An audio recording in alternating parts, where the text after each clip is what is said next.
Dirty Sports 737. All right, we're good to go in 5, 4, 3. Welcome to the Dirty Sports Podcast. I am your host, Andy Ruther, coming to you live from Cincinnati, Ohio, with my co-host from Los Angeles, California, Joey No Chill Praino. Good morning, Andy. Good morning, afternoon for me. June 17th. We were just talking before the show about 100 more baseball games. Yep. We'd be heading into the playoffs last year. 60-game season. That's crazy. Honestly, I mean, last year, everybody's joked about it and everybody's made a thing. And even last year, I think with the way last year was overall as a year, just like getting baseball back was exciting. We were happy to have things start happening. But the idea that right now, this really puts into perspective how ridiculously short last year's baseball season was. Baseball season would be over right now last year. That's nuts, man. It really is if you think about it. Because so much can happen in about 100 games. I mean, I'd love to see where the standings are right now compared to the end of this year. Like there's a couple, I would say half the divisions without looking at it, but I would say probably half the divisions will have lead changes. I mean, the NL West is surely like who knows what's going to happen there. You got 3 teams that are really good. So the idea that one of the Padres, Giants, Dodgers weren't in the playoffs last year. I don't know if that works out, but it might be. I don't know. The point is, it was way too short. And honestly, I told you I missed most of the Clippers game last night because I was at the Dodgers game. Being at the Dodgers game, it's sad to see all the 2020 World Series champions gear out there. Their Mickey Mouse championship, their ridiculous fan base, which I did a whole tweet thread on the now unjailed Dirty Slides Twitter about. Well, they got that from from a standpoint of they still won the World Series, right? Yeah, they did. I'm just saying, I know, it's hard to say as a Mets fan, if they had won the World Series, I wouldn't be leaning into it. But at the same time, it's like, let's all be honest here. Like, this wasn't a bubble championship. This was 60 games and you played the World Series in Texas. Like, what are we talking about here? Yeah. It was. They should have like the pennant that they fly, for the World Championships. It should be like a third of the size. That's what it should be. It should be a third of the size. Just have it can still say it and you can still have it, but just make it a third of the size. Kind of like a miniature when you used to get the miniature helmet with the ice cream at the ballpark. I gotta say, here's I want to talk a little Dodger Stadium since I was just there. But here's something. So, Dodger Stadium, I like the food at Dodger Stadium. It's not like the best gourmet food, that stadiums have to offer. But I think the options are generally pretty good.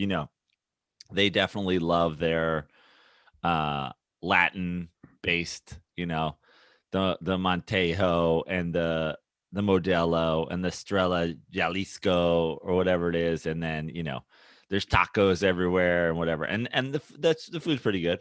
I even said on, again, the now unjailed Dirty Slides Twitter account that Dodger dogs are they the best hot dog I've ever had? No, but I'd say top third in the league. Certainly of ballparks I've visited, I like a good Dodger dog.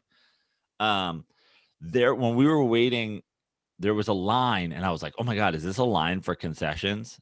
And as I walked up to it, I'm like, how is this? It was spreading literally down the corridor. And then I realized it was just for the sweets area, just the desserts. And I'm like, who's waiting in line for an hour and a half at a ball game to get ice cream. And then the guy who was sitting next to me came back with the ice cream helmet with 3 churros stuffed in it. And I was like, okay, that looks pretty good. Was it a regular size, such as the nachos, or a mini helmet? A mini helmet. Yeah, it wasn't a Magic helmet. But like it looked pretty good. But I was also like, what are you guys doing? You just spent 45 minutes online for churro ice cream. Look, yeah, I like some ballpark sweets, but I couldn't tell you last time I had them. I definitely am not waiting in line. If I'm like crazy stoned, I might be like, well, man, that like, and I see that, I might have been like, yeah, I need one of those. But like that was the other thing with Dodger fans. It's like I have a real problem. Yesterday was day 2 of California, quote unquote, reopened. Ballpark sold out. Sure. 50 beach balls, 35 paper airplanes, 17 runs of the wave. What the guys, go to the beach. What the fuck are you doing? There's a baseball game on. You sold out Dodger Stadium for Kershaw Wheeler the second day of California's reopening. You pack in here and you spend the day playing with beach balls, waiting online for churro ice cream. Let me play devil's advocate for a minute. The sports fandom in Southern California in general is different. I think it's just a different vibe because of the weather, right? It's a social event, and it's in a city where the entertainment capital of the world. It's June. It's nice everywhere right now. Where is it not nice to go see a baseball game in the middle of June? I mean, a lot of places 50 different people were like, babe, you packed the fucking beach ball, right? All right, I'll blow it up, but you got to fucking sneak it in. I got it. I'll blow it up, but you got to bring it. Well, they're 55 beach balls at a fucking like. Look, I'm not justifying it. What I'm saying is, I think that town, I think the city of Los Angeles, and obviously I lived there for almost 14 years. I think that it's not, when you go to Philly or New York or even maybe Chicago, even though that's a fun ballpark to see games at for the Cubs, or St. Louis, I'm just naming a few. They're there for the sport because they are pretty knowledgeable of the local sports. I've never gotten that vibe from Los Angeles across the board. I don't think I'm talking homegrown fan base cares as much. And you would be like, dude, when they showed the Clippers score on the scoreboard after the game, I mean, literally no one cared. I was just like, listen, I know they're the second team, but like, not a blip. But that's what I'm saying. I don't think, we talk about different sports spaces or, and I didn't even mention like a city like Boston. I think those fans are a lot more knowledgeable of their own market. I never got the vibe living in Los Angeles that their own fans, again, whether it was a Lakers game, a Dodgers game. But it's just so weird that like there's so, like LA is not cheap sports wise. Lakers games are up there with Knicks games. Dodgers games are not that cheap. Like you can play your angles. But like when I go to a baseball game, I try to be pretty good. Like these days, staying off your phone is tough for everybody. But I tend to like literally like pep talk myself. Like, bro, you can check your phone between innings. Like even if your notification goes off, like you don't have to pull it out and check it. Check it between innings. Watch the game. Every once, I would say twice last night, 3 times last night, I check it while game is on, and then you hear a roar of a crowd and you quickly look to the stadium and like nothing's happening. And you realize a beach ball has fallen from the front row, from the second deck to the first deck. And people are like, I'm like, you guys haven't roared that loud the whole night. But the beach ball came down. It's the same thing at Lakers games. I've never seen people spend $1,000 care so much about 99-cent Jack in the Box tacos. Like, why didn't you stay home and get 1,000 tacos. That's what I'm saying, though. Like, I agree. The vibe of the town is it's not about the game. It's about being seen. It's about just the kind of SoCal laid back, chill vibe. It's They just, annoying. It's annoying. Like, I love Dodger Stadium, and I said this again. I'll do the third and final plug until the plug section. Dirty Slides has been released from Twitter jail. I put this all there. Dodger Stadium is an awesome place to watch baseball. I love it. I love Dodger Stadium. it's gorgeous. We've talked about it a lot, but like so much of the stadium is like great for baseball. The neighborhood around it is like so LA. Like like when you're there, it's so like LA vibes. Sunsets, mountains, palm trees, Mexican beer, you know, the team's good, you know, the ownership cares, everything. But then what you realize when you're there is, you know what else is part of the LA vibe? Douchebags. Like unbelievably don't care about the game, intensely watching this paper airplane come down. Douchebags. Yeah. And then all the Mexicans in the outfield. Yeah. Well, I mean, that's what it is. It's a different vibe. And the fans, they're just not going to be into the game again, as you would other markets that genuinely care about their team. They're just not. Just New York fans just like booing Francisco Lindor, you know, when he starts cold. Dodgers fans booing the section that let the wave die.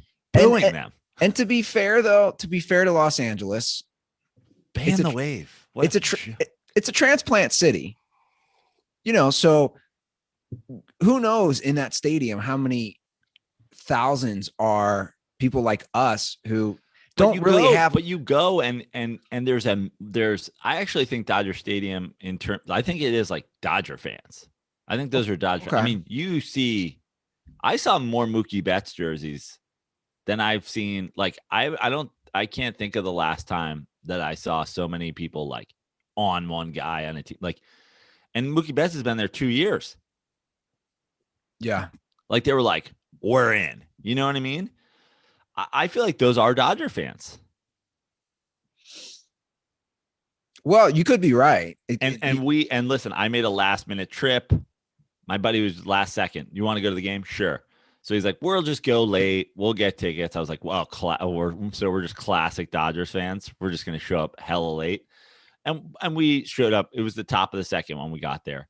But like, and we snuck around. Like we got a little back sneak spot in that probably saved us 25 minutes. That's the other thing. It's like, y'all are so late and leave so early and spend the whole time on the beach balls. I just wish, I just want to know if, like, you know, 35-year-old dudes go home from the game and like, bro, that was good. That was a good wave. I mean, that was a good wave. We really got it going there in the fourth. Bro, when the beach ball went back up from the first deck to the second deck, it's like, you're so involved. Like, bro, I know we were only there for 4 innings, but let's talk about those 4 innings. Solid paper airplane toss. Solid beach ball action. We got the wave going twice. I missed the 4th inning getting churro ice cream, but all in all, a solid 4 innings of baseball. Yeah, man, it's really frustrating. Well, it's just different. You know, I've been to 3 Reds home games this year. I haven't seen the beach ball once. But also, no joke, Andy, 50 at least. But also, you got to remember what they're tailoring, even on the scoreboard, is different. Like if I go to a Reds game, it's all Reds oriented, right? It's Reds history questions. It's things that are all pushed towards the Reds. You go to a Dodgers game, it's, oh my God, John Legend's in the crowd. Let's ask him some question. You do see what I'm saying? Are we blaming Chrissy Teigen for what Dodgers games have become? Is that what you're telling me right now? Are you loosely tying this all to Chrissy Teigen? No, but that's a good plug for her. Yeah, we've done it. We're every entertainment show, sports. It doesn't matter what you are. We are contractually obligated. I don't know if people know this, to mention Chrissy Teigen. Every show is. I had a dirtball DM me. She's trying to get, and this would be a low point. I responded to him for Oprah's career. Oprah wants to get a like Meghan Markle type. I'm sorry, Chrissy Teigen wants to get a Oprah Meghan Markle type interview. And I'm thinking, as you know, Joe, we're older dudes than a lot of our listeners. The people that Oprah's interviewed over the years, Michael Jackson, Lisa Marie Presley, just the long list, I should that's say. your poll.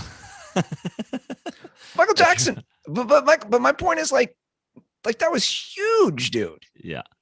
That was huge. And obviously nobody's been bigger than Michael Jackson in our lifetime. That's the first poll I'm going. My point is she has a history of interviewing all these important people. If she wants to do an interview with Chrissy Teigen talking trash from years ago on Twitter to people, like that would be a low point, in my opinion, on Oprah Winfrey. Like the Tom Cruise thing, all the things that she's done with mega world stars, not a swimsuit model. That's my opinion. So Oprah, if you do that, it's a low point. And host. And of course, the hardest job in the world. She's a mom. I actually feel sorry for Chrissy Teigen. No, I was making a fun reference. We don't have to talk about her that much. We're not contractually obligated to actually have you can say something, and we'll get back to baseball. No, I'm good. I'm good on the Chrissy Teigen. Okay. Yeah, we can talk baseball. We can talk any sport we want. Welcome to the dirty sports. Sorry I had to get out my Dodger fan frustration. That's fine. I love going to Dodger games. Obviously, I've spent a lot of time there. So we obviously went to the game. We went in during April. Yeah, and it was it was still a socially distant game. It was a totally different vibe. And I was excited. I didn't have tickets. I bought them last minute, and they were like, we like literally got free parking because the ladies were like, you don't have tickets? The game sold out. They're like, just park over there while you figure it out. And I was like, I'll just go on SeatGeek. You know what I mean? Like, it's not a big deal. Like they didn't even understand the concept of like me buying tickets not from the Dodger Stadium box office. So they're like, park over here. I was like, fine. So I was like, and I'm like, game sold out. That's pretty cool. Game, like it'll be cool to be back in a ballpark full of people for the first time in, I don't know, 2 years. It's full of people. I mean, like, I don't know if they gave out beach balls. I don't know if it was beach ball day. I don't know if I know it wasn't beach ball day, but I mean, like, people are like, I've been waiting 2 years for this, babe. It's been in the box for 2 years. It's time. It's fucking beach ball day. Yo, fool, did you pack the beach ball? Yeah. We're doing the beach ball. We're doing the churro helmet. We're doing bro, I'm getting the scorebook. We could do like 40 paper airplanes, bro. How much are scorebooks these days? They're like, it's $38, sir. Oh yeah, but that's a good card stock. I could throw one from the upper deck. Paper airplane, that's a new one for me. That's a new one. 25. And those are just the ones that made it down far enough for like it to like get my, view. Can you imagine like sitting in a ballpark, folding, blowing up a beach ball? I mean, there's a lot of questions. Yeah. That's why you got to just go high, man. You just like, you have to enjoy the game stoned because I enjoyed the game because it was a 2-0, game. Unfortunately, the Phillies won. I was, I actually went with a rooting interest, which is nice. It's always good. Like, I don't love rooting for the Dodgers, but Phillies coming down. I love the Dodgers. Let's go. I'm the biggest Dodger fan alive. And, yeah, they lose 2-0. I assume distracted by all the beach balls. Yeah. Couldn't hit. How you hit Zach Wheeler throwing 98 while 40 beach balls are in your eye line? Well, baseball has started their new policy for, I don't know what you want to call it, ball gate, pitcher gate, foreign substance gate. Yeah, whatever you want to call it. And classic baseball move. They will eject and suspend pitchers for 10 games for using an illegal substance for doctored baseballs. So if you blatantly cheat and are caught, the repercussion is 10 games, which to me is a complete and utter joke. Well, I'd argue if you blatantly cheat and get caught, the repercussions are nothing, as seen by the Astros organization. True. If you blow through the mid-year rule change about the 100-year-old pitching tactics, you'll be suspended 10 games. I am not here to be pro foreign substance guy. That's not me. That's not my position on this. But as I'm hearing more and more guys, I'm learning a lot about foreign substances during this whole process. Like, I just assumed guys had like a little pine tar on their glove, a little, major league. Oh, he's got a little Vaseline under his hat, a little whatever here, a little whatever. Like, I knew all these things, but now we're getting into apparently like the world's most popular, like the Coca-Cola of foreign substances. The number one seller forever is apparently some combination of sunscreen and rosin. So I guess like you got sunscreen on your arms and you wipe it and you use the rosin bag, which is there legally for the purpose of getting a grip on the baseball. So both of those things are legal. Yeah. But now they're like the meth of baseball. I was just going to say, that's what I was thinking. When you combine some legal things, yeah, you can now make them into an illegal substance. And, Ron Darling did a great job talking about it in the Mets game the last couple of days. I forget if it was yesterday or 2 days ago. But basically, he said that part of the thing now is with COVID, with just baseball in general, like the way baseball has gone in modern times, plus the COVID things or whatever, basically pitchers are getting a new baseball every pitch, every batter, every whatever. Whereas he's like, I would have 3, 4, 5 batters where it's the same. He's like, there's been times where balls would go innings. And that just made sense. He's like, the ball's a little slick when you get it, but it kind of comes together. It wears down. Maybe it gets a little cut in it, and that you use that to your advantage. So it's like baseball's almost caused these problems themselves by like, okay, now we get a brand new, fresh baseball, everything. So my issue is with, again, and I got to take the side of, Trevor Bauer's been an idiot about this stuff. And he's, basically saying I use all the shit, and, he's going full blown like Joker on the situation. But I got to agree with him in his outspokenness about it's crazy to make a rule change in the middle of a season. Well, not only that, it's crazy to suddenly act like you care when this has been going on for 100 years. Right. That was the issue with steroids as well, right? Is you promote it, you low-key promote it until you decide it's illegal. It's like the pretending it didn't happen is one thing. The low-key promoting it, the low-key being like, spin rates are good. Yeah. Like, we don't really check for that kind of shit. Whatever. I mean, again, this is the only sport. This is the only sport where the ball, we seem to have problems throughout its history with the actual thing you're using to play the game. It's also like a projectile. The game is played. The game is somebody throwing a projectile as hard as they can at somebody with like a rounded object. Like it's the only thing where the ball, I'm sure there are others, but I'm sure bowling or billiards or, whatever. I'm sure there's other sports where they're like, I'm sure curling, cricket involves in doctoring. Yeah.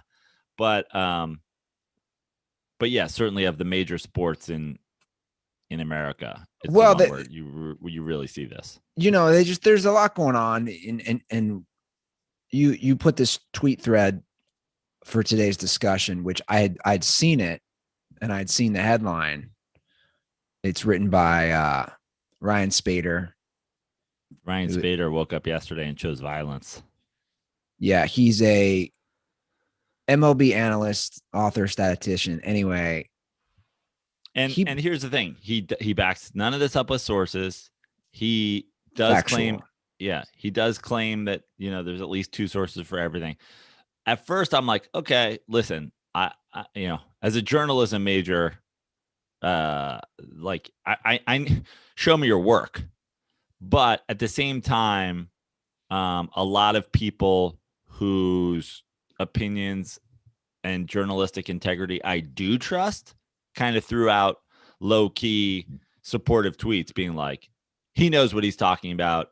If he's saying it is true, like, or he got it from a trustworthy source or whatever. So I'm like, okay, because he just woke up yesterday and started throwing haymakers. So basically in his thread, and we're not going to read all of it, he cites specific examples, and you should check it out. I find it, even if you're not a baseball guy, I find it fascinating, the claims that he's tossing out there. It's at the Ace of Spader on Twitter, Spaeder. So his tweet thread goes on anything from the 2015 Royals title, which was against your Mets, to stuff the Yankees did, to Mets asterisk World Series champions 2015. We'll take it. We'll take it. To stuff the Dodgers did. Obviously, we all know about the Houston Astros, the Diamondbacks. I mean, some of these, let me just read a few of these. These are wild. Like these obviously we have to read the crown jewel of them. Which is, come on. You see it in there. Like, it hurts me to say it because he's my favorite baseball player ever. I'm over it. I'll be honest. I think you need to get over it too. Well, listen, I can get over it too. Andy, read the tweet that I'm referring to. He says, this one hurts to say, my favorite player ever, Chase Utley, was the biggest cheater of all time. Listen, first of all, no, I will never get over what Chase Utley's murder of Ruben Tejada. Bro. The assassination of Ruben Tejada by the coward Chase Utley. Stop. I will never get over that. But you love to hear it randomly thrown into the thing. Everything I'm saying has multiple sources. He just puts Chase Utley is the biggest cheater of all time. Well, he's saying somebody's claiming that. Yeah. He says, well, and early on in his tweet, he said at least 2 sources for everything. So multiple people are claiming. Multiple people have gone on the record to say, in the history of the sport of baseball, now some of these things Utley is the biggest cheater. You love to hear it. I mean, some of these things, again, I find them interesting and fascinating. So this one says, as insane as this sounds, I've heard from multiple players, Adrian Beltre had a buddy with binoculars in dead center who would wave a beater undershirt if he was getting something off speed in 2017. And then Ryan Spader breaks down Beltre's home numbers versus away, and it's a huge difference. And some of these things are teams that you'd be surprised. Okay, the D-backs used humidor balls when pitching and non-humidor balls when batting at home. Also, this one on the Metrodome, this is a wild one. The Twins at the Metrodome, again, before the current Target Field, would open right field doors, creating suction when the Twins batted, and then close them when opponents hit. You hear that? That's one that you hear in football a lot, that they'll open the ends of the stadium so that when the kickers are kicking, the winds blow through. I've heard that one before. That's an interesting claim. So the question I have for all this stuff would be this. He's tossing out like way past stuff, teams cheating. We all know whatever teams will do. None of them are like, the thing is, none of them are that crazy big claims. Yeah, right? I agree. And they're all sort of in that like baseball people cheat in baseball, but like what's cheating? You know what I mean? But the question I want to ask this for us would be, we all know teams take certain liberties, regardless of the sport. Obviously, the Patriots have done it a lot. They've been also caught a lot. And your team does, Andy. So I do think it goes on in football a lot as well. I think basketball is obviously a completely different sport. My question is it the most rampant in baseball of these sort of things going on? Yes. And I think it's simply is for a couple of reasons. One, baseball, Andy. It's the oldest sport.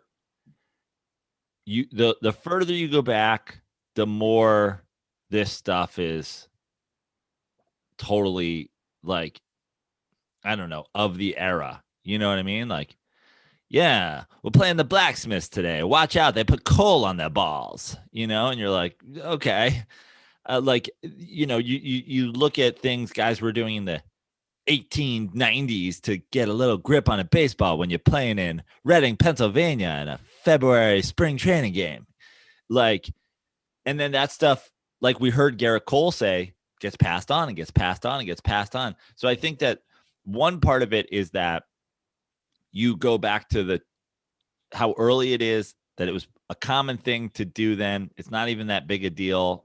And then it just, the tradition of it continues.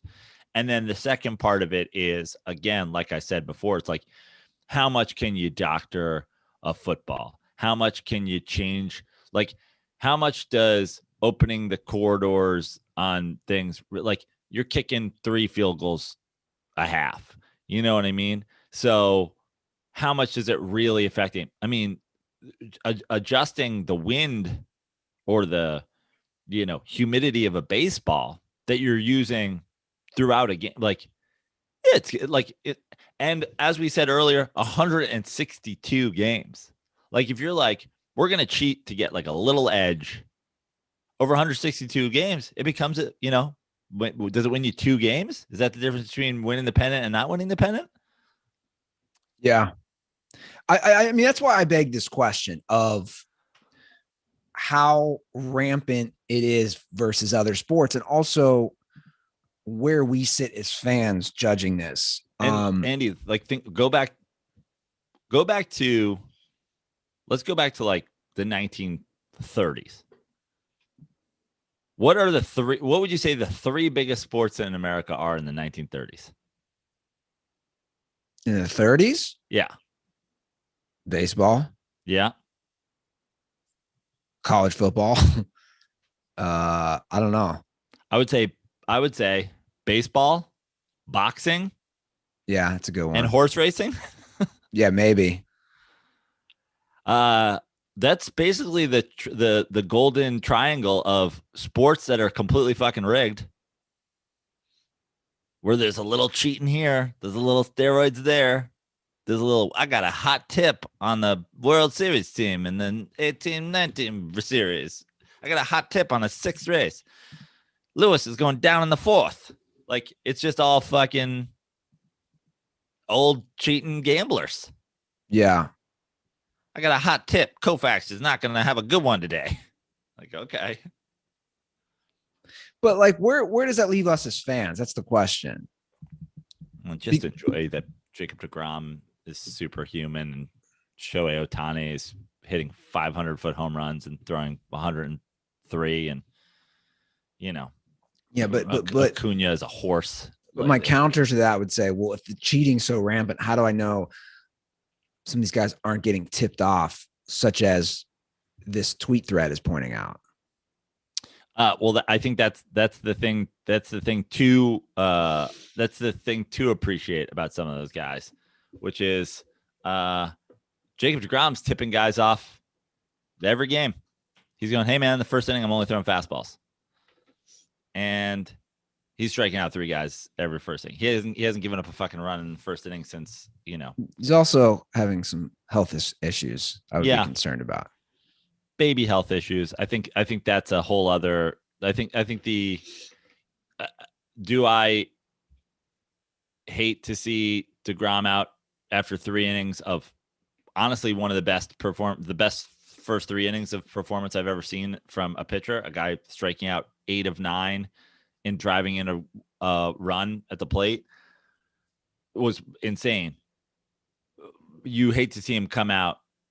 I also, as a Mets fan and a team who's leading their division by 4 games, like you want a guy who's doing something superhuman to be healthy and safe towards September and October.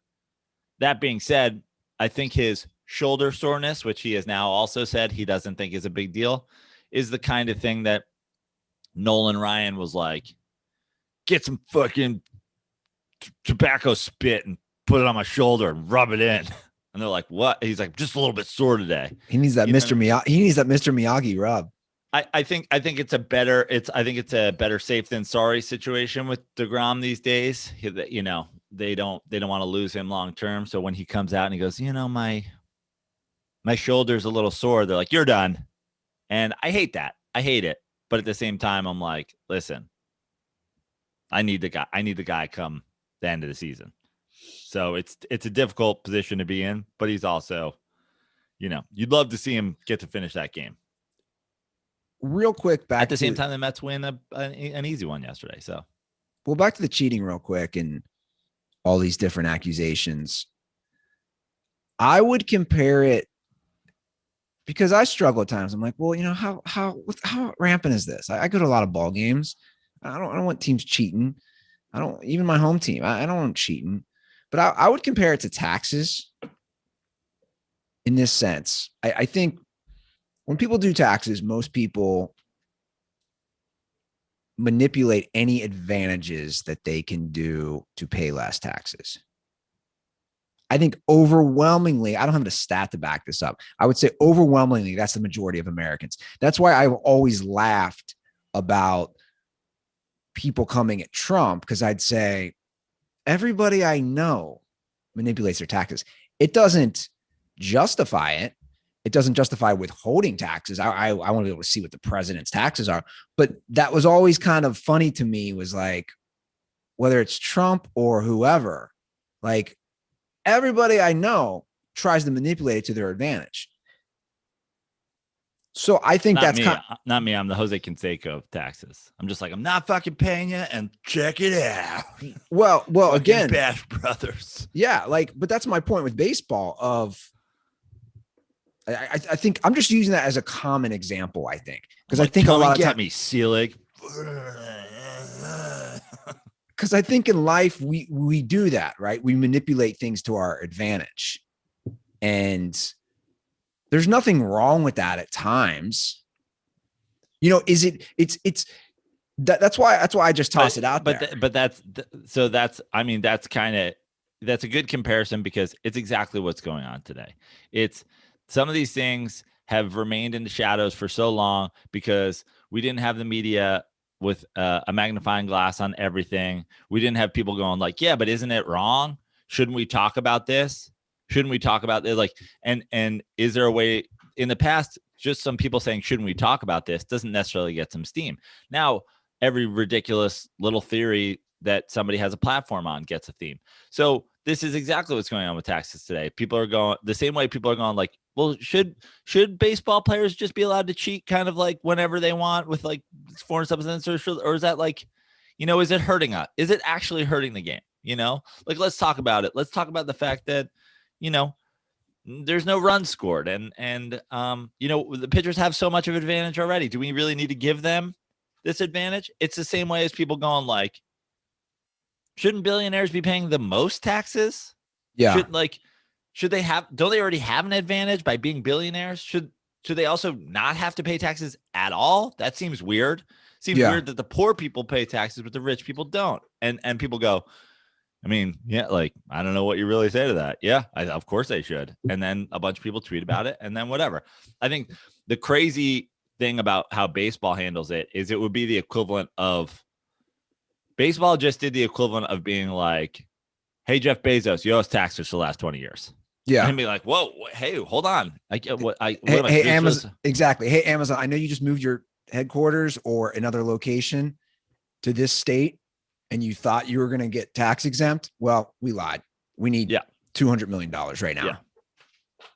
Yeah. It is a good comparison. And that's all I pose to people of like when they're like, oh, they're cheating. Like, I'm not justifying it, but I know, I'm just saying as people, we manipulate things in our own lives. Like full disclosure, I have been hit. It happened a couple times in Los Angeles.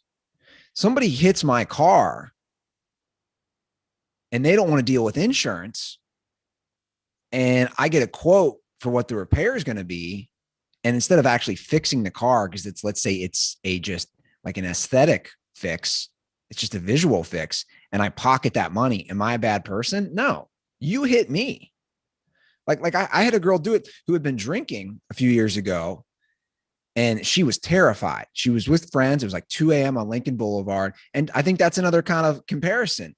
She hits me. She is in a hurry. We exchange info. I take pictures of her driver's license, insurance to cover my own ass, right? And she's saying, dude, I've been out at the bars. Like, I can't deal with cops. So what happened was she went on to kill 2 kids and a puppy. And you were like, well, I pocketed her money. No, I don't think she did. Hopefully she didn't. But my point is, I got a quote. She goes, that quote's way too high. Bring it to my shop. And it's one of those things. Look, lady, I saved you from probably a DUI and also dealing with your insurance company, which would make your insurance rates go up. Either you pay me whatever this fee was, or I do call your insurance company. Yeah. Does that make me a bad person? I don't know. Maybe it does. I mean, insurance is one of the great scams in the history of fucking, society. So I don't think. But that's my point. But the reason, again, to bring it back to baseball is like, if everyone's doing this or taking an advantage, and if they're finding loopholes, does that make them a bad person? I just think, listen, I don't know. Like I said to start, we'll wrap it up. Like I said to start, I'm not pro foreign substances. I'm not pro guys being able to continue cheating just because we always allowed them. I was anti-steroid. Like, I didn't watch baseball look who we're talking about. I didn't watch baseball for the better part of 10 years post steroids because I was like, the way this was handled was a joke. It just seems to me that like baseball never gets it right. Yeah. Make a statement. This is the deal. We're going to crack down on this.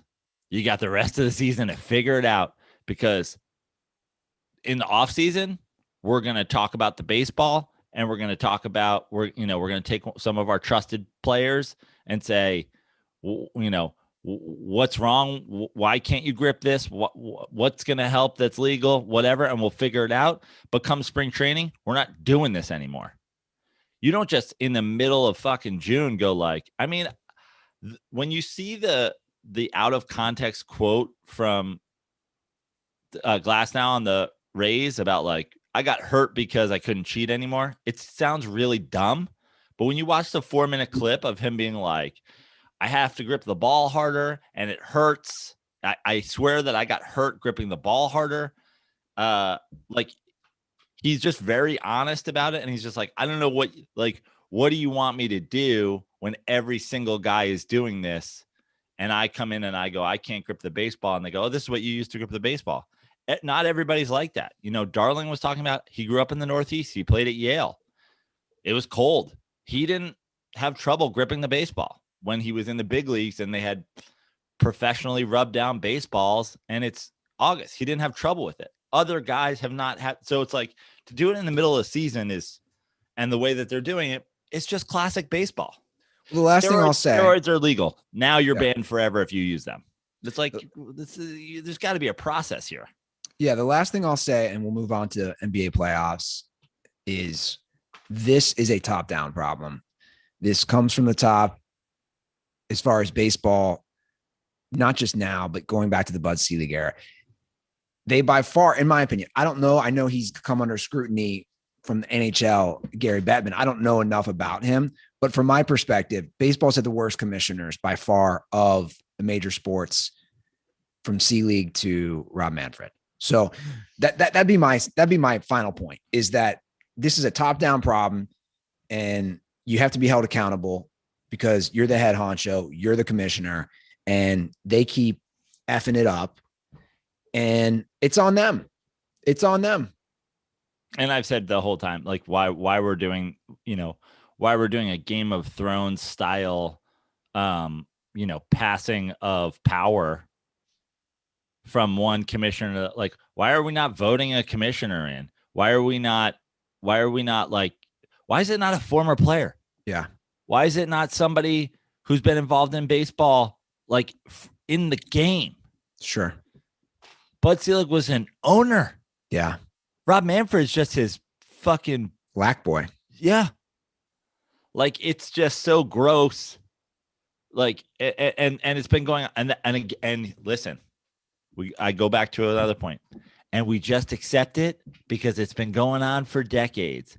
Oh, Doc Brown's going to be the commissioner, see, because he wears a monocle and he knows he can spot a cheat.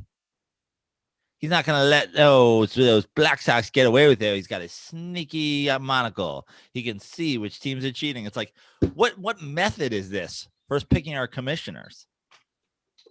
Fucking, yeah, God. Here, hey, am I biased? Yeah, but fucking listen to a single Mets broadcast and then make Keith fucking Hernandez the commissioner. What do you need?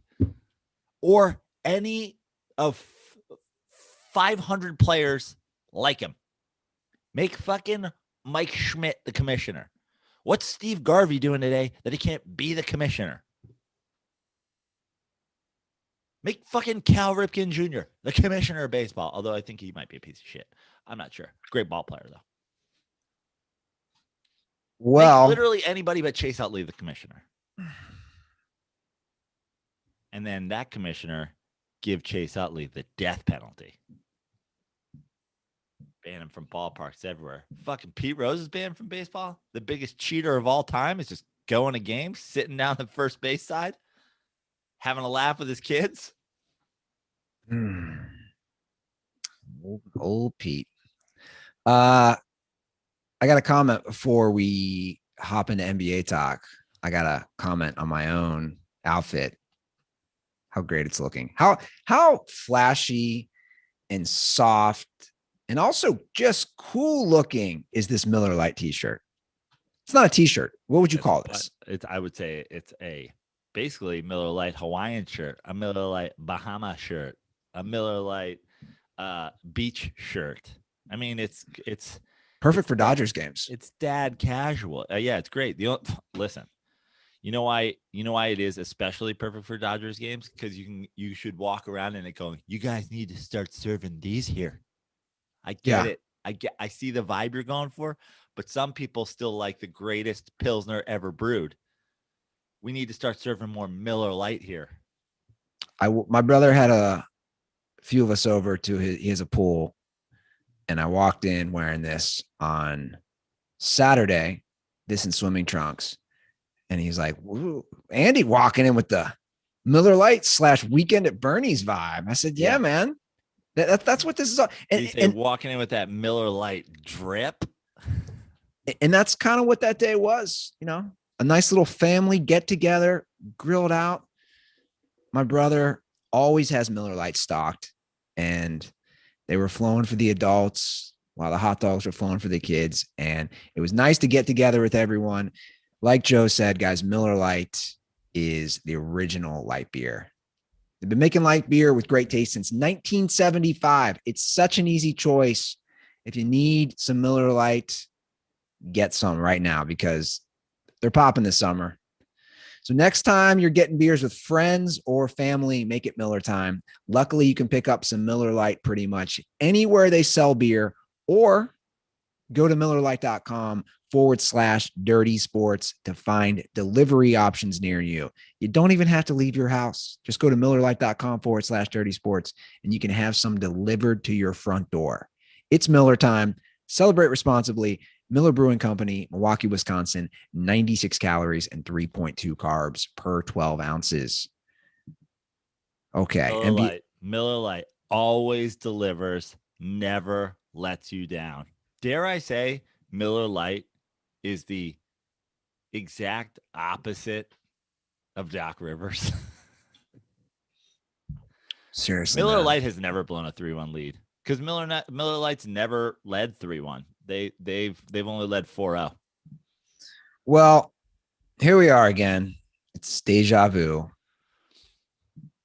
The Sixers blew a home 26-point lead to the Hawks, and now are down 3-2 in, for me, and what I recall, one of the most epic game meltdowns I've ever seen. Also, take into account it's the number 1 seed. That's important here.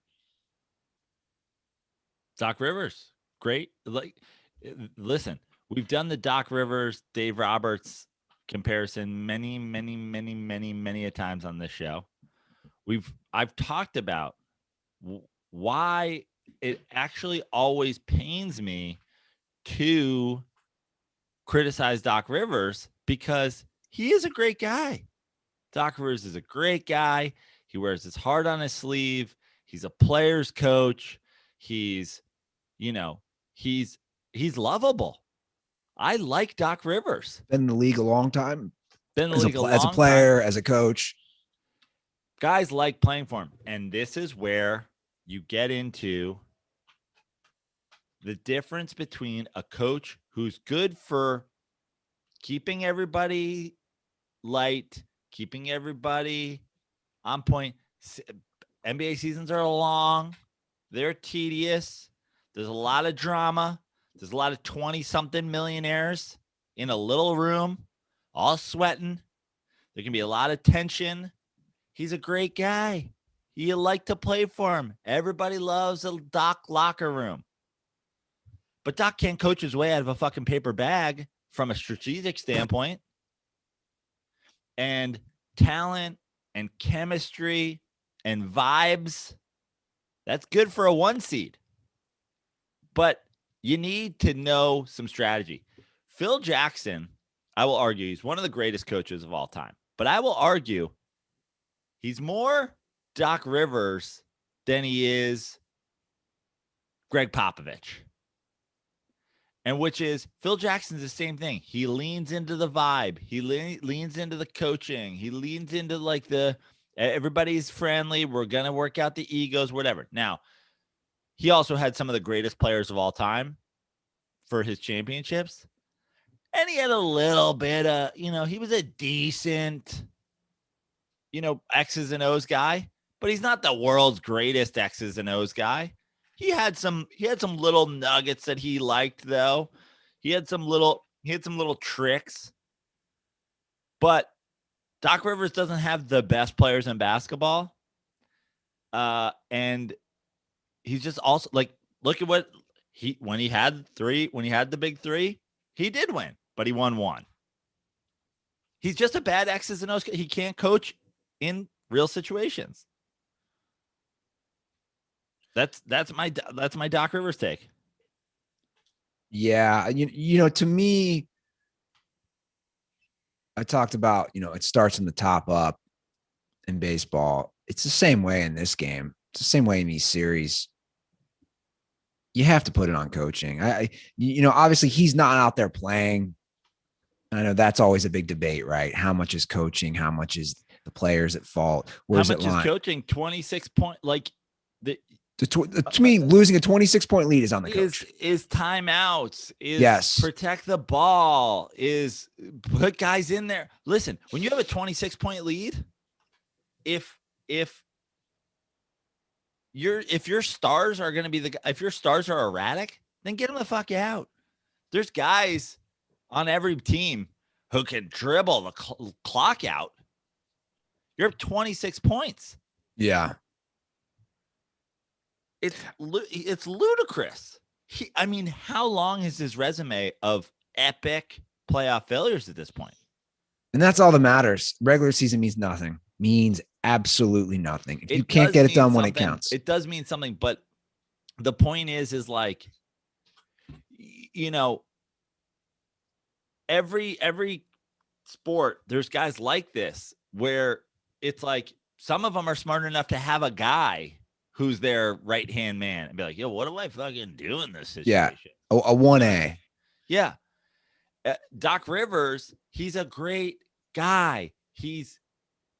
First things first, you have to get into the playoffs. It's great if you get in and have the 1 seed. So he's good at that. But he cannot coach his way out of a paper bag. In terms of strategy. Do they lose this series? Probably. I hate to say it. Do I think they can win this series still? Yes, absolutely. They're the better team. Sure. But here's the bigger question. Could they beat could you see them beating either of those other teams in the East if they managed to escape the 5 seed Hawks? No. And that's on the fact that the Bucks aren't well coached. I'm going to say, Budenholzer's a disaster too. Disaster. I'm going to say this. Just from the last couple of years of watching Doc's teams. And it's a dig at him for sure. And it's a dig I haven't ever said before. Again, I'm just talking Clippers and now this team from what I'm seeing. His teams are soft in the playoffs. They're soft. Well, I think that's on the roster a little bit. But in my opinion, soft teams blow 3-1 leads. Soft teams have the talent, which he's had definitely with the Clippers, and don't achieve because they don't have the willpower, which is crazy because I would never categorize a guy like Kawhi as soft. Kawhi's fucking tough. But for some reason, under him, dude, look at this. Think about this for a minute. Now that I'm bringing up this point. This Clippers team is basically very similar to last year's team, correct? Roster-wise? Yeah. They lose their star player, Kawhi, who's been playing awesome. Oh yeah, they would have been so done. That's my point. Instead, they go out in Utah, a tough place to play. Paul George has a brilliant game last night, an amazing game. They take over the entire second half. Now they're up 3-2. And I'm glad you agree with my point. I think if Doc is their coach, that is a total dig at him. If he's their coach last night, they lose easily. Well, I'm not even sure they're there. And listen, I said before, I'll repeat it because you'll kind of have to take the lead on that. I didn't get to watch almost any of that game because I was at the Dodger game. But I'll be totally honest with you. When Kawhi went out, I didn't think they were going to have a chance in that game. I didn't either. And the fact that they won, the fact that they, now Utah shoots poorly. I don't know. Was that good defense or is that just a choke job shooting wise? I didn't watch the game. But I 100% agree with you. And here's the thing about Doc. I'm not like the world's biggest Bill Simmons fan, but I am a Bill Simmons fan. Like I think if there's one thing he does know, it's basketball. I don't know if you can still go back and read his like ESPN page 2 articles and stuff like that. But like you go back to the pre-Big 3 Doc Celtic days. He would skewer him daily. He's a horrific coach. He's terrible. Now, like every Boston homer, things flip when you get a championship. And, he's now one of the fucking great NBA coaches and whatever. But like, I feel like we do this every year now. If you look at Doc's coaching career, it's all been a disappointment, including the championship. The only winning one with that setup is a failure. You don't usually get to say that in a lot of sports. Just getting one is a failure. In that situation, it was a failure. Yeah. A pre-prime LeBron, first legit modern super team. They win one championship in like a 4-year stretch where the guys are old enough, young enough, talented enough, whatever. So I'm going to pose another question. That's why I brought up the Clippers last night. And we talk about coaching a lot and how much it matters come playoff time. Doc has one chip, which you're bringing up. Ty Lue has one chip. Straight up, who's a better coach?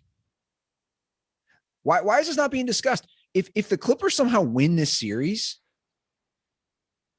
you have to give some credit to Ty Lue for holding it together. My point is, Ty Lue hasn't coached nearly as long, and Doc has a longer resume, and he's coached way more players and way more teams. But my point is, I don't think that's crazy for me to say. Is Doc really better than Ty Lue? Right, but in the end, it's it's a Shaq Giannis free throw contest. Whoever wins, we lose. Like neither of them are great coaches. Neither of them are like like they're good coaches because I think again, first things first, you got to get in. But they're not great coaches by any means. And Ben Simmons. They're two. Listen, of the teams remaining, they're probably the two worst coaches. Budenholzer's up there, man. He's up there too. Like he's up there too. Specific, like on like. But by the way, Budenholzer just his look. A huge hit for like. I just don't understand how Giannis doesn't guard KD at some point in that game. I just don't understand it. I want to say this real quick, and then we'll jump into that game. I know we talked about Ben Simmons last episode. I'm going to bring him up. Dude, you can't miss 10 free throws. You just can't. I'm sorry. I know you're a shitty free throw shooter. You can't go 4 or 14 as a guard. I mean, he's setting record. No guard had ever missed 10 free throws in the playoffs. I mean, that right. I mean, that's a. You're a guard, dude. You're not a big man. Well, he's 6'10". I know, but he's a guard. He's not a big man. He is a big man, height wise, right? Statistically speaking, I just 8 points. I just, dude, how much more can Embiid do? I'm not criticizing. I'm not making any excuses for Ben Simmons. I don't think you can go for 4 for 14 no matter what position you play. Yeah, but we get into the positions these days in the NBA. It's a very fluid, non-factorous thing that like I don't even know why we talk about it anymore. It's like gender. Yeah, absolutely. I identify as a small forward, but like that's part of the Ben. That's kind again, I'm not making an excuse for it, but it's part of the deal with having Ben Simmons as one of your locomotives. This is what you get from him, and this is what you don't. Well, I'll be curious to see how they come out, especially after a game like that psychologically in Game 6. The Bucks blew another game. Team blows a big lead. But and it's a whole different kind of lead blown, where it's like you never put them away. Everybody in the world sensed a creeping Durant. I sensed a creeping Harden, which Harden played bad, but like still kind of like his presence was effective. Played well enough. His presence was effective, but I was like, to me, I'm going, Harden's not playing well. Harden can't get a bucket. And you're not pulling away from this game. If he finds it, or if KD turns it up, this game is the game just never. They just never pulled away. And then KD caught supernova fire. Well, again, coaching because you refuse to guard him with the defensive player of the year, 2-time defensive player of the year, who's his same size.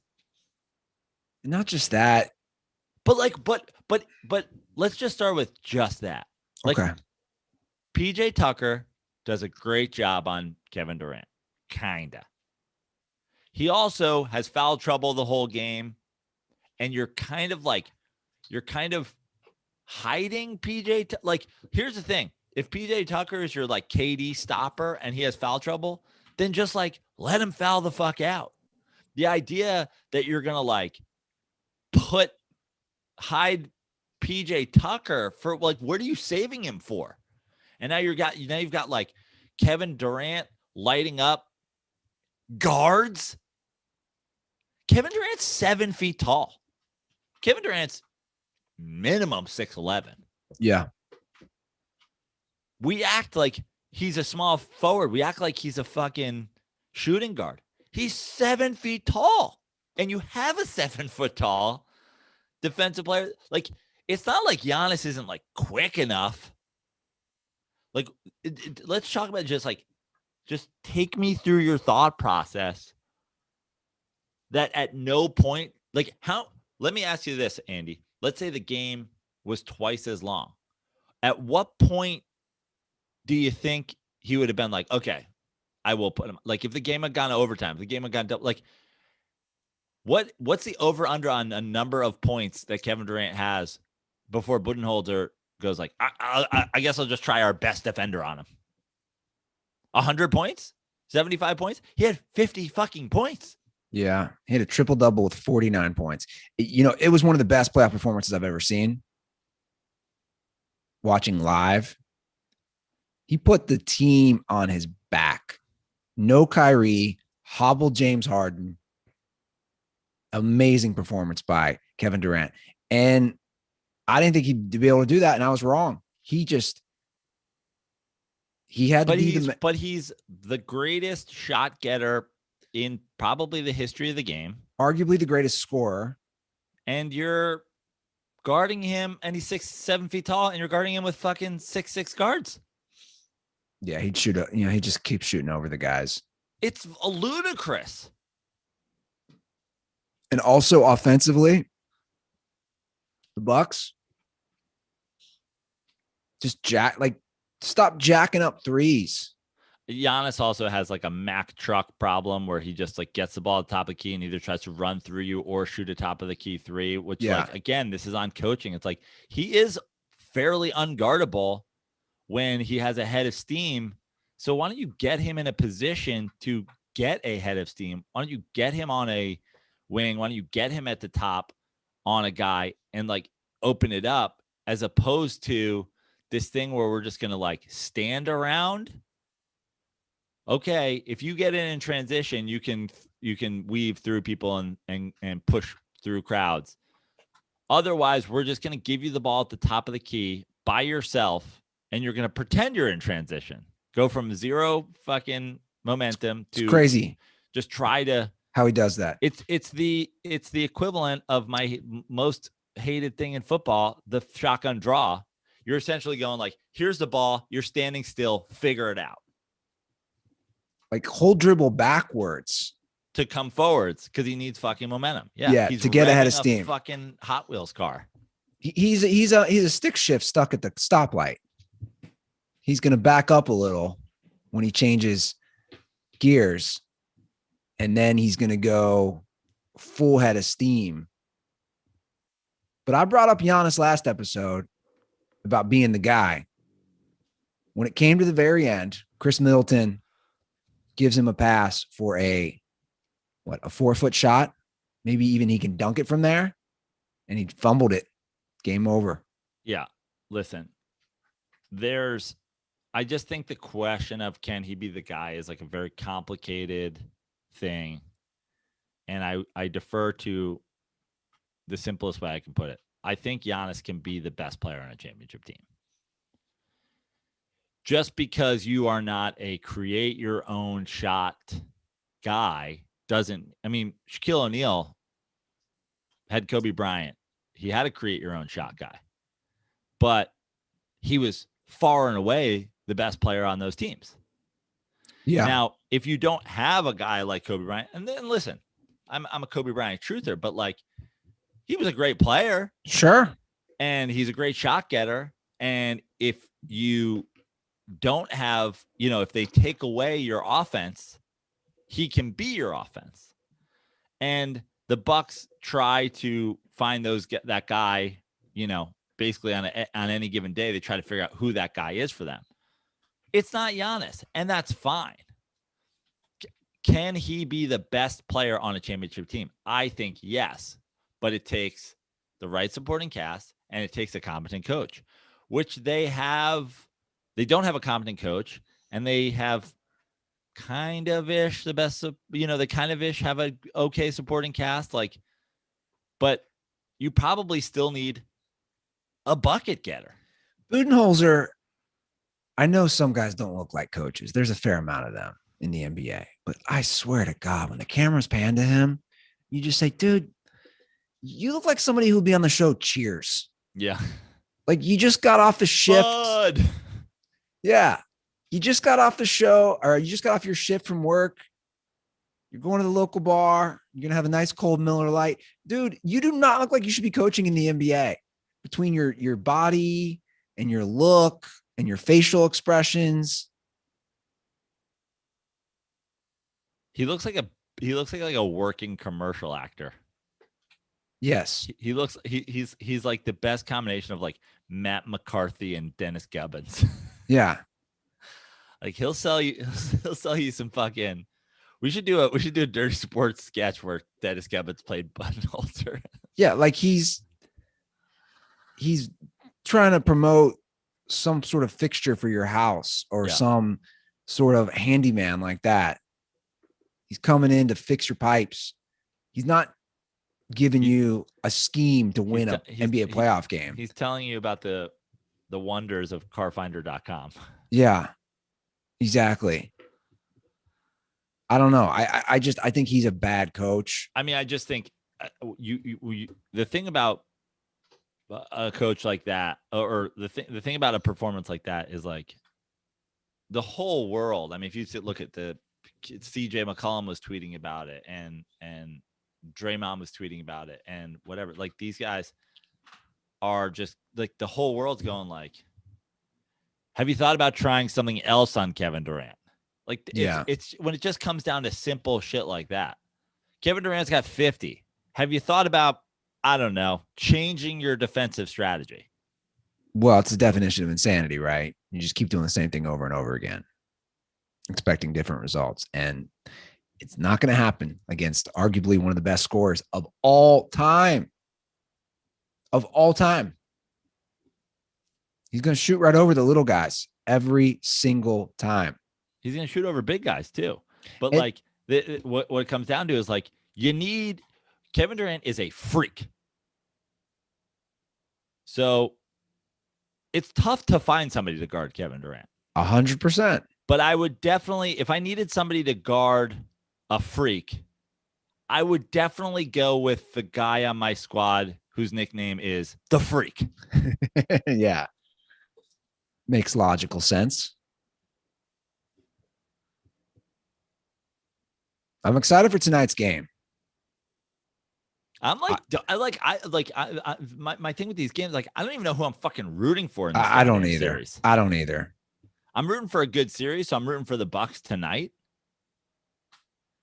And like, I've been through. I'm not going to take, I'm not going to take everybody through my thought process again on like my love/hatred of the Nets. But it's tough. And then you got Philadelphia and Atlanta. Like I basically hate every team left in the East. I guess I'm kind of like just a Suns fan at this point. Like I don't know. This has been, and we obviously had the bubble playoffs last year, but this has been one of the oddest playoffs ever. And LeBron went ham on the rule, the shortened season injury thing, which I think he makes a fine point. And it's just where we're at. So I've talked about it. Every team's star is kind of hurt. So look, I've talked about that a lot. I've talked about the injuries and how it's affecting it. And Kawhi Leonard now with his knee injury is the 8th different all-star to miss a playoff game this year. That's the most in a season in NBA history. Again, 8th all-star to miss a playoff game. I mean, that is ludicrous. The others this year, Anthony Davis, James Harden, Donovan Mitchell, Mike Conley Jr., Jaylen Brown, Joel Embiid, and Kyrie Irving, and Chris Paul would be the 9th. Now it's a little different because it's COVID related. But I will say this about LeBron's tweets. Like, dude, you still played. Like all these guys, and this isn't just on LeBron, this is on everybody. If you guys really had that big of an issue, you have the power to say, F this, I'm not playing. We're going to push it back Technically, they don't. For one, technically they don't. Why do you say technically they don't? Because they don't. I mean, you're saying strike? Is that what you're saying? Yeah. I mean, if not just LeBron, I don't know how many people felt similar as he did. It's I struggle with. You don't want to give up the money though, guys. I don't think that's what it is, because I think what it essentially turns into, not that there was like a big push against this to start the year, but what we're really talking about is who benefits from this versus who is hurt from this. The owners benefit for sure. Right. The owners benefit for sure. But also the players benefit financially. A lot of them. But we're talking about the guys.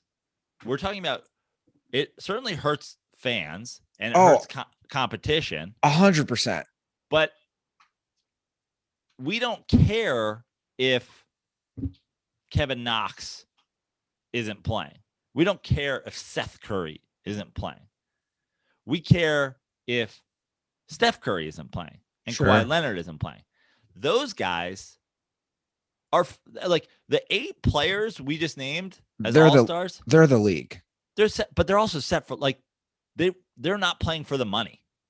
Every single one of those guys is fucking rich beyond belief. They're all max deal guys.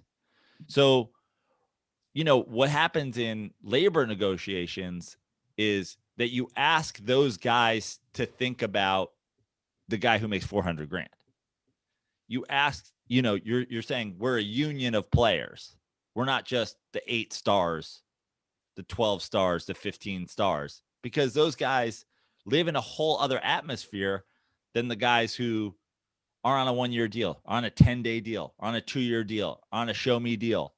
So, to say like Kawhi and LeBron and Anthony Davis and Chris Paul and Steph Curry could have, made this a big deal. It's like that ends up being very selfish, being like, hey, we could use a little bit more rest.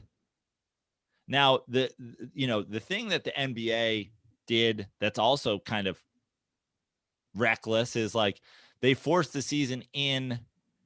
And listen, I'm for we have to get back on schedule at some point. Sure. But they forced the season in so that they could play the Olympics with a bunch of guys who are now not going to nobody's playing in the Olympics. Yeah, who cares about that? Also, we should be able to win the Olympics with our fucking B team. Sure. So I think that you can't deny the fact that whether or not the percentages are close. I mean, there was more people injured this year than ever before. Look, I've been vocal. I'm still vocal that it's a mess. I'm looking at it from all angles. Now the NBA, I don't know if you saw this, has debunked, in their opinion, what LeBron said. NBA spokesperson Mike Bass, after criticism that the league received from LeBron, says, in quotes, injury rates were virtually the same this season as they were during the 2019-20 season, while starter level and all-star players missed games due to injury at similar rates as the last 3 seasons. So he is saying that that's not true. What I find interesting from his quote is he's not specifying, because playoffs is all that matters. Right. But also he's not even specifying anything. He's saying virtually. So that was actually previously debunked to him saying it. He said virtually the same.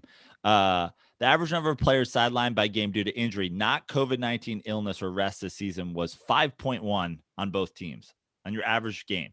According to ESPN's Kevin Pelton, the highest since he started tracking it in 2009, 2010. That does not include games missed by players in the health and safety protocols. The next highest season was 4.8.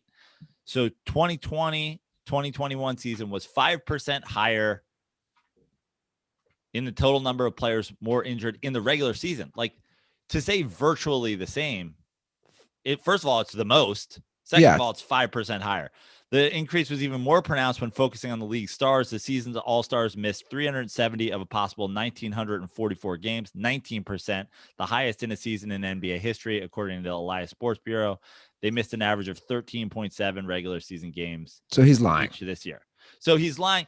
What he's basically doing is saying, by saying virtually the same, he's saying like, yeah, it's the most ever, but it's like, it's only a couple percent up, which like, I mean, think about your rent. Like, oh, we can only raise your rent 3% every year. So it's virtually the same. Well, not if you raise it 5% next year. It's virtually the same. It's not the same. And also the playoffs. This is where you get to the end of the season. It sucks, man. It sucks. This year sucks. I'm just going to say it. It sucks. Kawhi's now out. CP3's in this. Dude, I don't know what to say, but what the fuck are we doing at this point with the COVID shit?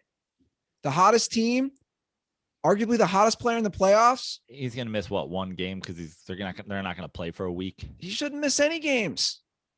What are we doing? I mean, but he has COVID, right? Tested positive. Right.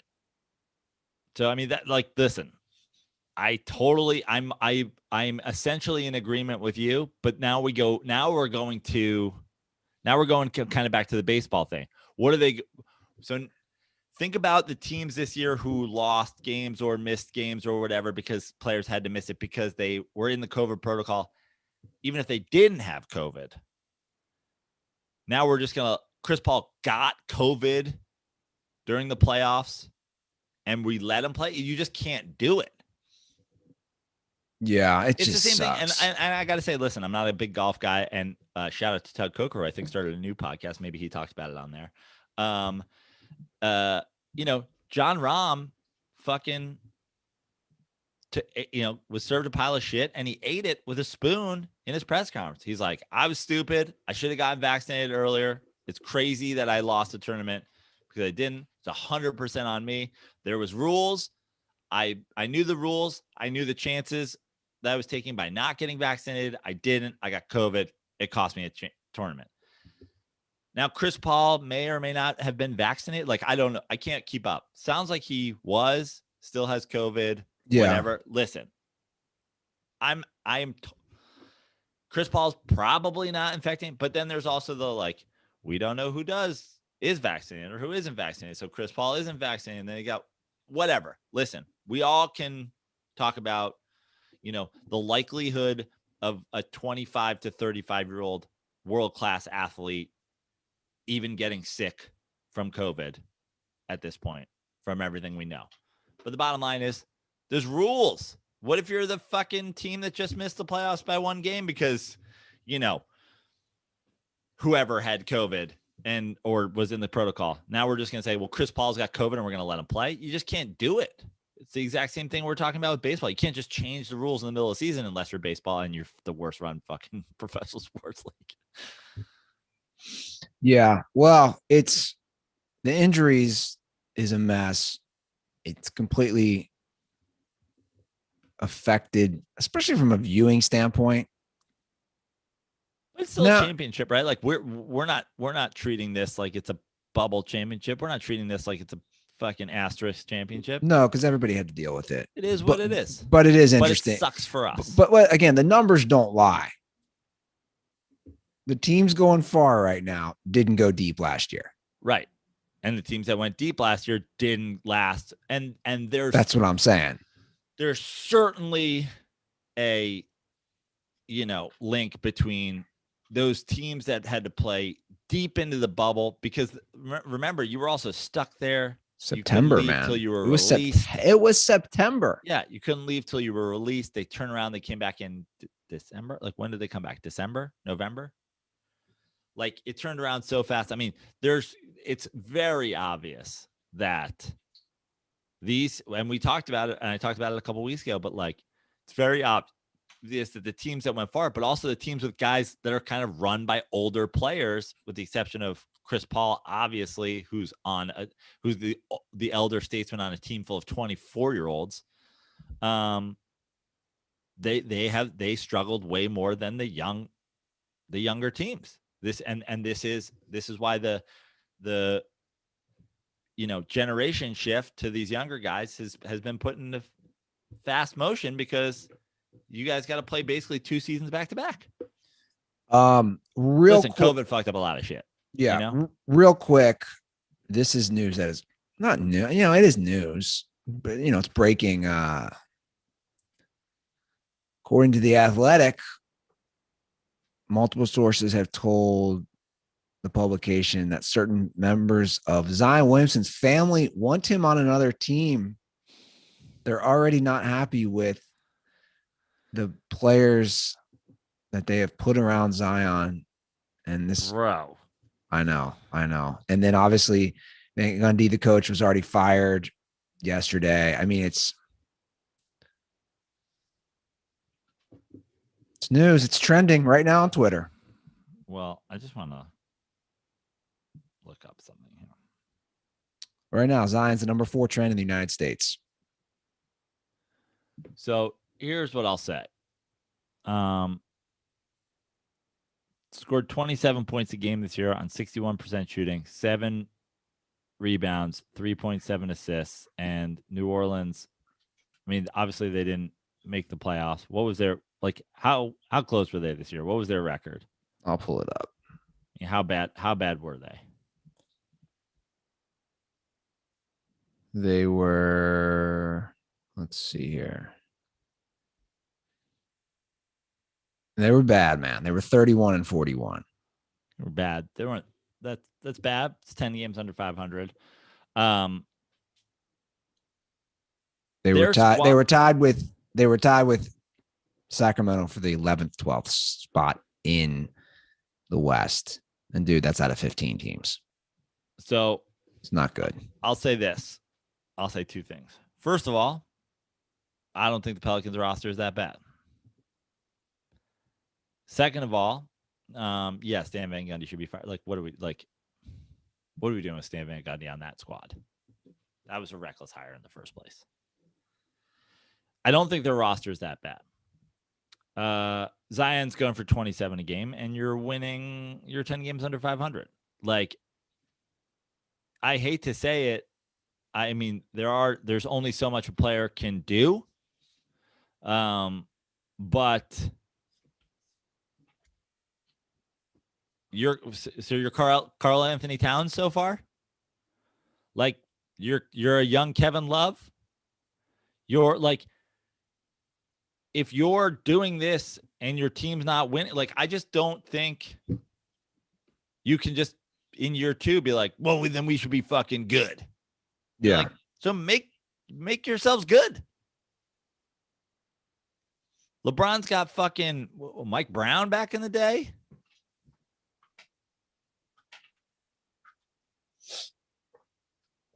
It's ludicrous. It's ludicrous after 2 years to say that. When the first year you're barely in the lineup. Yeah. Again, according to the source, family members. So who knows? It's such a win now. We just, as society, we don't have patience anymore. Things take time. Development takes time. I don't care whether it's a job, a relationship, a team. Shit takes time. We all need to remember that about everything we do. Things don't happen overnight. I just don't think Zion's proved himself enough to make those claims yet. Yeah. Luka can fucking have his beef with the GM who's now gone and have beef with the shadow GM and whatever. But Luka's single-handedly carrying a team to the fucking playoffs and almost winning series with a roster that's not better. Yeah. Trade Luka to the fucking Pelicans straight up for Zion right now. The Pelicans immediately become a playoff team and the Mavs don't. I don't know, but I think the Pelicans get better for sure. Zion's great, but we don't know if he can. So lead your team to the playoffs on your back and then demand help or trade.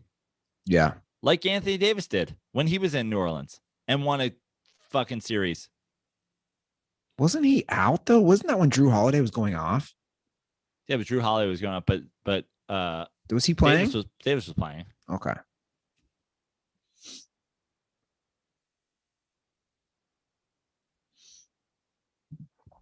All right. Let's get to we'll do one quick call today. Let's do it in honor of Sunday's holiday. Somebody has a call for that. We'll do one quick call and then we can push everything to next week. 310-359-8365 is the hotline. And here's our Father's Day call. What's up, Joe and Andy? This is Adam, number 1 Denver Dirtball. Father's Day is coming up this weekend. Just had a quick question. What's the best sporting event that you went to with your parents or with your father? Interested to hear the answer. And hope you guys have a great Father's Day. Stay dirty. I mean, I think I've talked about this for sure at length. So I don't know if you're a newer listener, but I'll do it again because it's Father's Day. The 1990 World Series, Game 1. Me and my old man.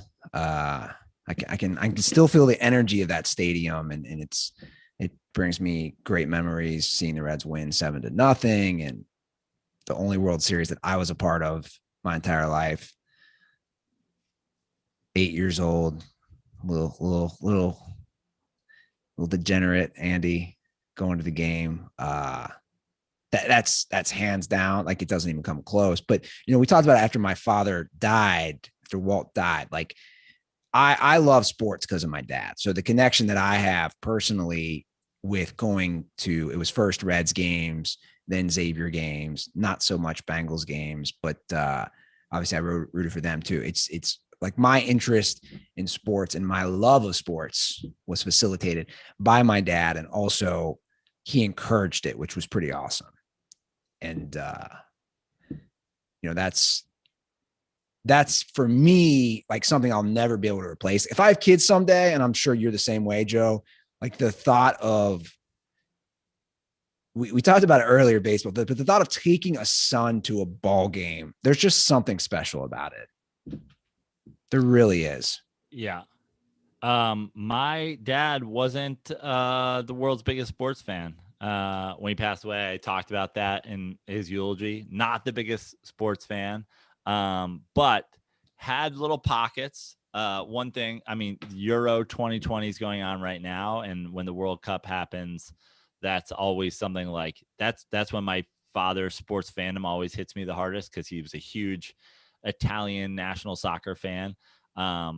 So the like very specific events, there's only a couple that like stand out to me, because like honestly my mom probably took us to like more Mets games than anything. My dad traveled a lot, but a couple of standouts. We went to a few Italian league soccer games in Italy, which is fun, being in that environment with your dad who's Italian, like the hooligans banging on fucking hockey style glass and doing the chants and whatever. And that was like really like where he for sure came out as a sports fan.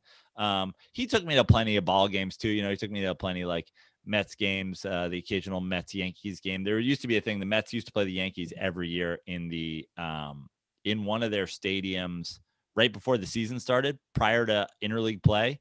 They would do this like crosstown last spring training game. We used to go to those. Like that was kind of a tradition we had, going every year to one of those games. But besides soccer, the thing that always stands out to me about my dad is going to basketball games at Madison Square Garden. Mostly Knicks games. We went to the occasional NIT game. We went to the occasional Big East game. But I think my dad, even not having a great knowledge of American sports, my dad was a fucking boss. Like, he was a New York fashion boss. He looked good. He fucking knew what was cool. Like, I went to so many cool things with my dad, from Fashion Week to whatever. But like, even not knowing sports, he knew being like second row at the Garden meant you were like, you had some clout. So like in the days when he was making Patrick Ewing suits and we were sitting in, Patrick Ewing seats at the Garden, 2 rows behind Spike Lee, it was like cool because we were kind of there. I'm a teenager. He's a guy, like we're there as like kind of bros and being like, we're cool as shit right now. We are courtside at the Garden. And he didn't know, why is he standing alone at the line shooting? And you're like, oh, it's free throws, Dad. Like, I don't have time for this. but it was fucking cool. Yeah. And I loved going to the Garden with my dad. He worked in the city. He worked in, the Fashion District, which is not that far from Madison Square Garden. And so my big sports memories with my dad are like me taking the train to the city by myself, meeting my dad at his office, and like going to a basketball game.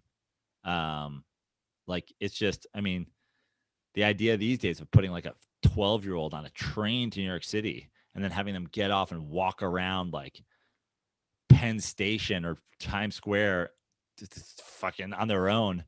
But it was cool. It was cool as shit. And yeah, I appreciate that for a non-sports loving dad. Sure. That's what I appreciate. And fucking Forza Azzurri. What's that mean? It's the Italians. It's go blue, which is the Italians where blue. Why with red, green, and white flag do they wear blue for their soccer uniforms? I don't know, but I hope they win the Euro and every fucking World Cup that ever happens after this. And that's one thing. World Cup every year, every 4 years. Like I fucking get into it, and you go out and there's all these Americans. They're like, fuck the United States of America. I'm wearing this fucking Italian jersey for Lou. Yeah. I started doing something that I used to do with my dad, which has been really nice for me being here, is we used to always park at Sawyer Point, which is a beautiful park that they basically created late 80s, early 90s. And it's like a half a mile from the stadium. And it was about the same distance from the old Riverfront Stadium. And like it's really nice for me to like go to those games now and like walk, how I used to walk with my dad, and like it brings back good memories. I'm getting I'm getting emotional now, but like just going to games this year, and I tell my friends, I'm like, I just want to park there because I think about my dad bringing me down to Reds games and getting peanuts from the vendors as you walk into the stadiums, and it's good memories, and it's a beautiful park, and you're overlooking the river. And if you are a dad, it's cool to do those things with your kids. Like that's obviously neither of us are fathers, Joe, but I would suggest that with any dads out there. If you're obviously a sports guy, you listen to this show, start a tradition with your son or daughter, and they'll think about that because listen to us rehashing memories, and that's something that they'll always carry with them. And, for me, learning about my grandfather who died years before I was born, and that he was a baseball guy, and then, turned my dad into a baseball guy. And here I am, as much as I can complain about it, but there's just something about it it's a great connection and bond to have with your son or daughter, that connection. So take them to a game on Father's Day and start a new tradition. Because if he's watching the U.S. Open, leave him alone. Baseball's great. That's an interesting baseball, like football. Like football game, like a fight, like that's not a family thing. I don't think my dad and I ever attended a professional football game. That's what I'm saying. But I don't think once. But also, Joe, like this football games now, like where would you put the percentage at if you're attending any football game? The odds of you getting it, like the odds of you seeing a fight, I think are very high. Yeah, for sure. I'd put them at like 20%.